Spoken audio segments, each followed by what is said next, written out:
Tonight on Oswego Now, the fair that students rush to as graduation approaches. See what students took away from the showcase. Plus, the town of Oswego Fire Department's decision to respond to alarms on the SUNY Oswego campus. Find out what it is and why. And signs of protest, hear how the war in the Middle East is affecting the SUNY Oswego campus. Oswego Now starts right now.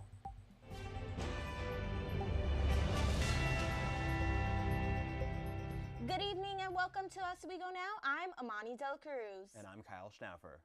SUNY Oswego finds itself embroiled in a contentious debate involving defacing of campus property. With Free Palestine signs, this phrase with a complex history has recently become a slogan calling for an end to Israel's military campaign in Gaza. Following Hamas' attack on Israel on October 7th, however, some say the phrase is anti-Semitic, calling for the destruction of the state of Israel. On Monday, SUNY Oswego President Peter Wosu sent a campus-wide email calling these incidents, quote, disturbing. In the email, the president also denounced hate speech. As our Clarissa Karki reports, the president's remarks have sparked a widespread conversation about free speech and student activism on campus. Two signs, one spray painted, another a paper banner, have riled up the SUNY Oswego campus community. The contents of the sign, Free Palestine, a rallying cry for hundreds of thousands around the world calling for the end to Israeli bombing of the Gaza Strip following Hamas's October 7th attack on Israel. Now, unknown members of the SUNY Oswego community are trying to kickstart the movement here on campus with graffiti, banners, and posters. These acts, which started February 15th, have been met with swift resistance from the campus. 4 days after the initial incident, SUNY Oswego President Peter Wosu sent a campus-wide email condemning the acts of vandalism. He wrote, quote, hate speech or any speech that instills fear has no place at SUNY Oswego. But many students oppose labeling the term Free Palestine as hate speech. I feel like a hate speech would be an act of trying to bring something down. It was more of something to uplift. So I disagree that I don't believe it was a hate speech. Some students criticized the president on social media, with one user calling the president's remarks, quote, ignorant. After widespread criticism, the president sent another email clarifying he didn't intend to equate Free Palestine with hate speech. As Gaza's health ministry reports nearly 30,000 deaths in the Strip, SUNY Oswego political science professor Dr. Lisa Glidden says for many students at SUNY Oswego, this is a human rights issue. You know, like, we are training students to try to be citizens of the world, right? And I think it's really hard for students to look at this and not see it as a human rights issue that needs to be addressed as a human rights issue before it's even addressed maybe as a political issue. Scott Furlong, the provost and vice president for academic affairs, says the campus is currently trying to ensure student safety while promoting free speech. As a university, we have an obligation to engage students in speech and free speech issues, and you know we will continue to do that, and probably also move in a direction to have some open forums, something where students can talk a little bit and get information and also have some discussion about the issue. The tensions between the campus and the ones responsible for this vandalism has escalated further when this wall was found covered with pro-Palestinian posters calling for a ceasefire. Overnight, as you can see, the posters have been removed. University police are investigating these incidents. As the investigations unfold and the discussions evolve, much of the campus remains on the edge. Clarissa Karki, Oswego Now. According to our investigation, the student worker who hung the banner at the Murano Campus Center has been suspended from his job at the welcome desk. Both the president's office and the university police have turned down our interview requests and declined comments on this issue. With the campus trying to balance safety with free speech, students are questioning what are their First Amendment rights and what classifies as hate speech. Oswego Now's Megan Gagno has the details from an expert in law and First Amendment rights. Good evening, Amani and Kyle. I think everyone understands that vandalism like this is a criminal act. But it's the message, the words that were underneath this spray paint that have students asking, what falls under freedom of speech? To help us understand our rights, I spoke to First Amendment expert Professor Jason Zenner. Zenner says that the government can't choose what speech they like and don't like, and have time, place, and manner regulations put in place. Tell people they can't speak between 9 or sundown and sunup if you want a parade, or use of like a bullhorn or speakers. But the one that's the most difficult is the place. And so there's certain areas that are called public forums where you basically have almost all the speech rights. That's not one of those categories I already talked about. But there's other places that are limited public forums. So on a campus, classrooms, dorms, the government has much more ability to regulate that speech. The public forums that he is talking about is just like the one behind me. The blue square located near the academic buildings Mahart and Lanigan. Students and the public have less restrictions on speech when using a public forum like this one. Megan Gagno, Oswego Now. Back to you guys in the studio. Thanks, Megan. In other news, reports about fire services discontinuing campus were spreading around this week. However, Oswego Volunteer Fire Department is not halting services on SUNY Oswego's campus for the time being. The town of Oswego is in the process of creating a new fire district to respond to fire activations on the campus. The department's fire commissioner, Robert Lighthall, says that there was a misunderstanding. I want to point out at this time, we are still protecting the campus. In the last 24 hours, we've responded to 4 alarms on campus. We are still responding. We intend to still respond until there's a resolve to this. He later said that the timetable to resolve the issue will take at least 2 months, and it should be completed after the semester ends. As we head into the final week of Black History Month, SUNY Oswego's Black Student Union is holding its annual variety and fashion show. The show will take place tonight at 7:30 in the Sheldon Hall Ballroom. SUNY Oswego student Keon Smith says he is looking forward to having a good time with his peers. Tickets are $7 in advance and $10 at the door. Doors open at 6:30. For more information on Black Student Union events, you can follow them on Instagram at Oswego BSU. Students from SUNY Oswego's School of Communication, Media, and the Arts, also known as SCMA, are gaining valuable insights into their future careers. Wednesday was the first career and internship showcase specifically tailored for SCMA students. Oswego Now's Bellini Williams spoke to the organizer and students about the opportunity. It's been really interesting to see both broadcasting opportunities and theater opportunities, and then even event planning opportunities at places like Turning Stone, where that wouldn't necessarily be your first thought. Megan Mazzico, SCMA career coach and event host, says that the showcase is not just about finding a job or an internship. It's about discovering a number of careers within a student's major.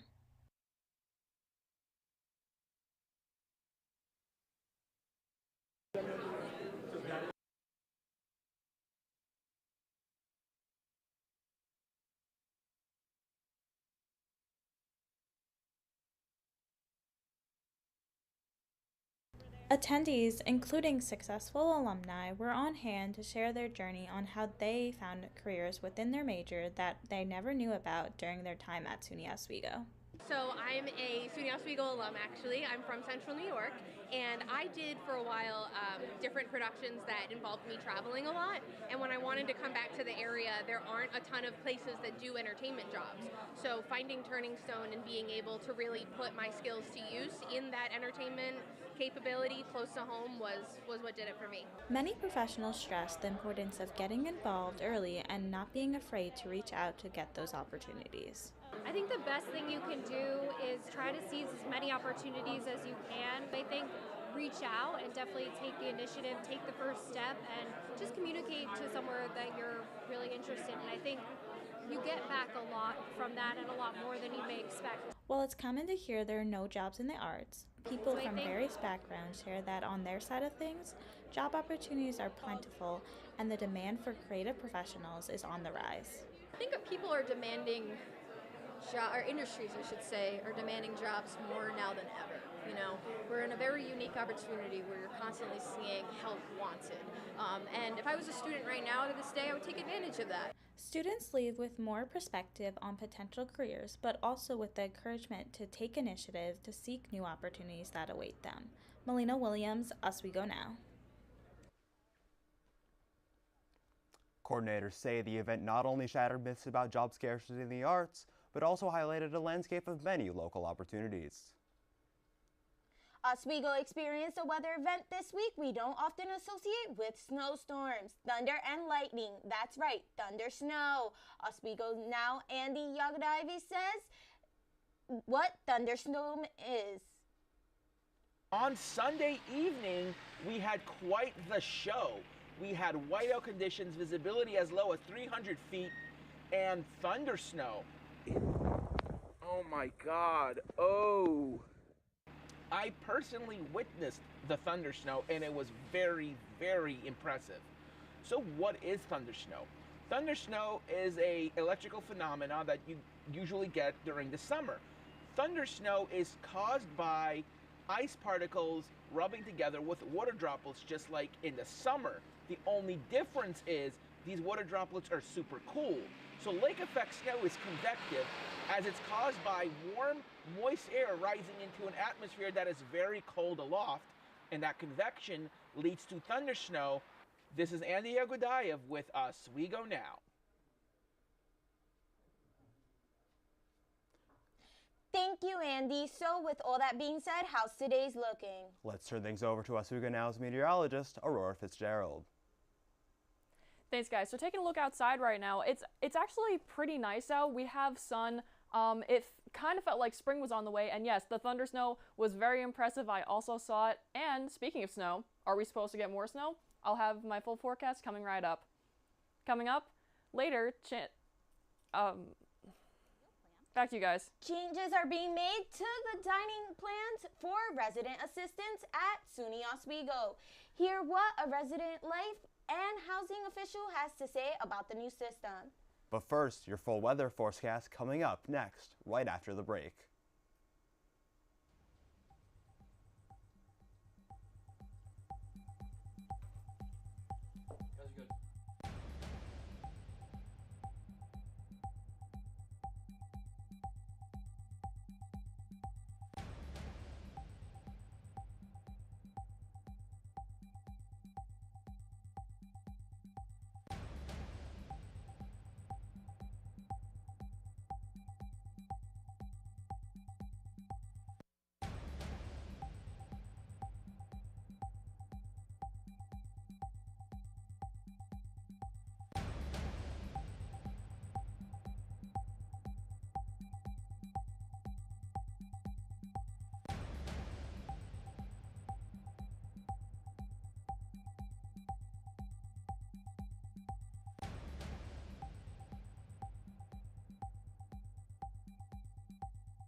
Welcome back to Oswego Now. I'm your meteorologist, Aurora Fitzgerald. Taking a look outside right now, 42 degrees, winds 8 miles per hour. It's making it feel like 36, so it's not too bad out there, but it is still pretty cold. Sun is shining. It feels beautiful. Now, if you're heading out tonight, 6 p.m., it's going to be cloudy throughout the night. However, we are going to get dangerous wind chills. It's going to go down to 28, but it is going to feel much, much colder. So taking a look at this wind chill chart, I want to show you guys real quick.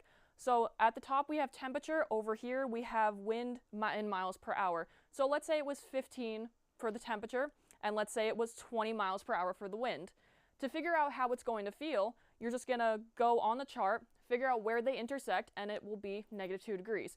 Now, for frostbite, there's different colors to indicate 30 minutes, 10 minutes, and 5 minutes. So over here, the -2 is pretty fine. However, if it gets colder, you're only going to stay outside for about 30 minutes. So this chart is actually very helpful to protect yourselves and your loved ones from frostbite. It can be very, very dangerous. This weekend, we have an exciting gold rush. It is kind of like Whiteout 2.0, but this time it is all gold.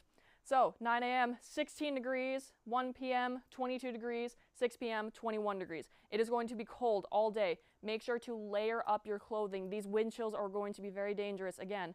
And possible snow, again, 5-day forecasts, but take a look at these temperatures, 23, 14, even 16 down the bottom. However, by next week, it's going to feel a little bit like spring. We're almost going into the 60s. However, this is going to bring chances of rain, but it is going to feel more like spring, but might not last long. We're probably going to get colder temperatures into the other week. Back to you guys. Coming up, we've got sports anchor Kaylee Richmond to tell us all about some big matchups as winter sports are in playoffs and spring sports are just beginning. But first, I'm sitting down with Oswego's Residence Life and Housing to talk about a new meal compensation plan for RAs that's raising some eyebrows. That and more right after the break.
Hello, welcome back to Oswego Now's segment of Voices. Today we're here with Sarah Rebior, the Vice President of Residence Life and Housing Assistant, and we're here to talk about the new systems for RA dining plans. So I understand that you have a new system going next semester, next year. Can you tell me a little bit about it? Sure. Well, first, Kyle, thank you for inviting me on. So we have made some changes to our RA remuneration package for next year, starting in the fall of 24. And what RAs previously had, that you specifically asked me about, was an RA waiver for their meal plan. And we're making changes to that next year, in that we're giving them an RA scholarship that will be applied to their bill. So in the past, the meal waiver goes towards their meal plan. But what we found was that if you don't have a meal plan, you can't have a waiver put against that, right? So we wanted to look at remuneration packages from our RAs across the board and make sure that they were all being compensated at the same rate. So we looked at a number of SUNY schools, all the comprehensives to see what they were offering their RAs and their packages. to see and make sure that we were offering a fair and competitive option for them, for our RAs here. Thank you. Sure. So what were the factors that kind of led into changing from the waiver that you had before into the scholarships that you're doing now? Yeah, actually it was the RAs brought it to my attention last semester and said, can you take a look at this meal plan where, we've seen some changes, and we'd like you to review it. And so we reviewed it. Like I said, I looked at all of the comprehensives across SUNY to see what they were offering. And our RAs already were receiving a free room waiver. So as part of being an RA, we provide them their own room because we know that they need that, whether they're meeting with a student or there's a student concern and they need to have some private space to be able to have those conversations. So they have a room to themselves. So they were already receiving that. And then they were also receiving the waiver, right, against their meal plan. But when I looked at it, what I found was the waiver amounts were kind of across the board based on the Oswego guarantee. So those waiver amounts for the meal plans changed based on the year that the student came in as a first-year student. So some of them had $11.30 towards their meal plan. Some of them had $12.40, and so I really wanted to make that consistent. The other piece was that our students, our RAs over in the village, our village community assistants, they're not required to have a meal plan because village residents are not. And so if they chose not to have a meal plan, we couldn't give them a waiver. So they were missing that part of their package, right? And so I really looked into what are our options for them. And we could have, some people were like, well, give us a stipend. But the challenge with the stipend is they get taxed. So they don't actually get that true amount. But by doing a scholarship, they can have the actual amount that's applied to their bill. And so they can apply that towards any charges with the exception of tuition towards their bill. And then we actually adjusted the amounts too. So a first-year RA will get $1,240 a semester. And then in their second year, they get an increase. And then the third year, they would get another increase, right? So it's also an incentive for our RAs to return to the position and really work on the community that they've developed with their residents and really invest in that. All right. Well, thank you so much. I think we've learned a lot. All right. You're very welcome. Thank you for coming on. Sure. Thanks for having me. Back to the desk. Thanks, Kyle. A lot is happening in Oswego sports this weekend. Spring sports are starting up and fall seasons are ending as teams enter the SUNYAC tournaments. I'll have more of my full sportscast coming up after the break.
Welcome to your Oswego Now Sports Report. I'm Kaylee Richmond. A new semester means spring sports are underway.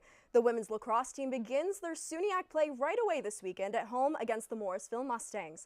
Last season, the women's team held an overall record of 13-5 with a conference standing of 7-2. Although the team has said goodbye to some talented seniors, the new talent on the team have been impressing the returning players and the coaching staff, hoping that the team will be able to be a strong contender within the SUNYAC conference. Now let's go from the turf to the hardwood, as it was the first time in 11 years that the Oswego women's basketball team traveled to SUNY Brockport to take on the Golden Eagles in the first round of the SUNYAC tournament. The Lakers crushed the Golden Eagles 70-47. This game was a record high for junior guard Macy DeOrdio, scoring 30 points for the night and shot 7 for 7 from 3 in the first half, with Sydney Hopes racking up 6 points and Janae Holmes scoring 13 points. The women's basketball team will travel to take on the number 1 seed New Paltz on their home court tonight at 5:30 p.m. Today marks day 3 of the SUNYAC Swim and Dive Championship. The Oswego's men's and women's swim and dive team traveled to Buffalo for day 4 of the tournament. Day 1 consisted of the 200 medley relay, the 800 freestyle relay, and men's 3-meter diving. In day 2 of the tournament, senior Zachary Brown finished 4th overall in the 200 individual medley, and in the 200 freestyle relay, the women's team finished in 4th place, and the men's team finished in 5th place. As the swim and dive team season comes to a close, freshman distance swimmer Mike Neckers reflects on how everyone's hard work this season brought the team closer than ever. I think this team is really, really special. I think just the bond that we've formed together, like since I got here, has been really awesome to see, and I'm really glad that I'm a part of this team. The Oswego State swimming and diving team will continue competing in the championship through tomorrow evening. Preliminary swims begin at 10 a.m. and the finals begin at 5:30 p.m. The playoffs have officially arrived for the Oswego State men's hockey team, and 3 players played a major part in getting the team the number 2 seed in the playoffs. In the midst of Gold Rush weekend, our Brian Burrows highlights their success and how they came together. Over to Shane Bull. Shane Bull looks across the shot. Scores! What a move! And who else? Bull to Flack. For the Oswego State men's hockey team, there's been one line doing a lot of damage this season. The first line of Connor Gatto, Shane Bull, and Tyler Flack. 2-on-1 for the Lakers. Flack gets it up front for Bull and make it 2. He scores!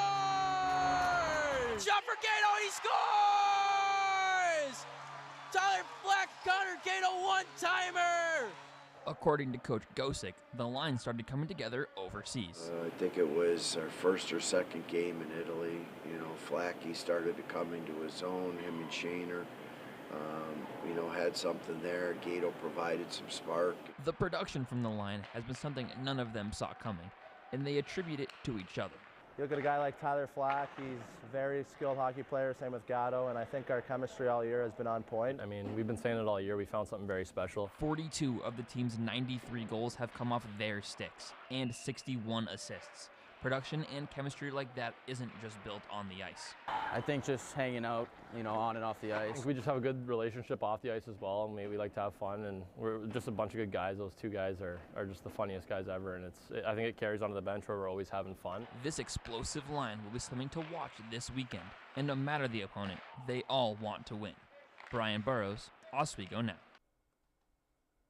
The Lakers will take on the Plattsburgh Cardinals for a whiteout rematch on Saturday night with a puck drop at 7 p.m. Back to you guys. Thank you, Kaylee. In good news, SUNY Oswego broadcasting majors Samantha Keeney and Jamie Hunter have won an international award in sound and design from the Broadcast Education Association's Festival of Media Arts. The project they entered was about 2 minutes long. It was based on the movie Rango. They took out all of the original sound in the film, including character dialogue, with the help of classmates, and they recreated the audio themselves. I asked Samantha how it feels to win such a prestigious award. First place, that's pretty nifty. Yeah, I wasn't even I tried to not get my expectations too high or too low, but I don't know, I couldn't have asked for more.